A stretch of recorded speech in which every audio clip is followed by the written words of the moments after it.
हुतात्मा बचाओ।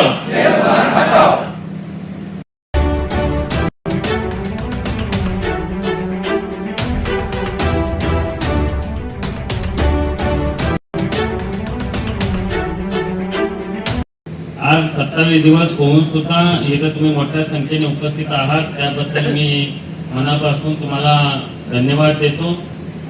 खऱ्या अर्थानं मी आता 10 मिनिटं फक्त मधनं 15 मिनिटं उठून आपल्या कॉलनीमध्ये गेलो होतो आणि कॉलनीमधले सगळे जे आपले कर्मचारी आहेत त्या सगळ्यांना एकत्र बोलवलं होतं। तर त्या ठिकाणी इतकी दुरावस्था, कचरा असेल, आजूबाजूला घाण झालेले, काही ठिकाणी कॉलनीचे जे रूमवरले पत्रे फुटल्यात, काही ठिकाणी गळतंय, पाझरतंय, काही ठिकाणी चाव्या खराब आहेत, त्या त्यांचे प्रॉब्लेम आहेतच। त्याचं हे करून दुरुस्तीला सांगितलं, पण त्याच्यापेक्षा स्वच्छता अजिबात नाही। तर त्यांना एकत्र बोलवून तुम्ही रोज 2 तास, आणि सरपंच घेऊन गेलो होतो, काही गावातले म्हणजे 1-2 लोक होते जे त्यांना ट्रॅक्टर देतील, JCB देतील, मदत करतील अशी। तर त्यांनी सांगितलं, मी ज्यावेळेस सरपंच होतो त्यावेळेस कॉलनीला पाणी चालू केलं आणि तिथं नाट्यावर जातं, कॉलनीत आत जाताना चेअरमन तिथं राहायला गेला, त्यांनी कॉलनीत पाणीच बंद केलं। म्हणजे एखाद्या ठिकाणी आपण गेल्यानंतर तिथलं वातावरण बदललं पाहिजे, तिथं स्वच्छता झाली पाहिजे, तिथं आपुलकी वाढली पाहिजे, तिथं माणसांची वर्दळ राहिली पाहिजे, ते आपली साध्या माणसाची भावना असते। त्यांनी तिथं पाणी बंद केलं, ग्रामपंचायतला विचारलं गाडी का तिथं जात नाही, तर त्या गाडीचं सायलेंट आत जाताना वाचतोय, म्हणून स्वच्छतेची गाडी आत जायची बंद केली। लगेच सरपंच आहेत, पाणी आता उद्या चालू करतात, गाडी परत जायला चालू होते।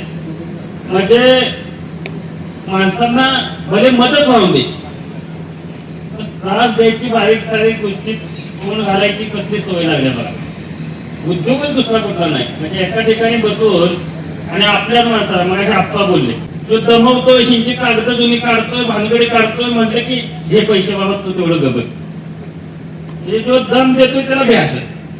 आणि आपली जी सामान्य माणसं मोकळ्यापणाने प्रेम करतात त्यांना मात्र रोज टॉर्चर काय। क्वालिटीची माणसं आपण कशी खराब केली त्याचं ज्वलंत उदाहरण एकमेव ही माणूस आहे। मध्ये 15 गावाला पण वाटायला लागलं कारखाना एकट्याचाच आहे, पण फिरतं ना तिकडे। आता सुरू बसले सगळी, आता यादव साहेब सुद्धा आले बघा, खंड पगार चांगला घेऊन मोकळं झालं, आता मस्त लांब आंदोलनाला पाठिंबा म्हणते, पुढे येऊन बोलत नाही कोण। चांगले दिवस होत तेव्हा सगळी जोडून लांब थांबली, विकाका म्हणतात जरा सरळ झालं पाहिजे, असं घरात बसून सरळ झाली होईल का? दुरुस्तीला सगळे पुढं तुम्ही आला पाहिजे 100%। आता जो कारभार चाललाय तुम्ही तास येऊन इथं बघा, अतिशय व्यवस्थितपणे चाललेला आहे।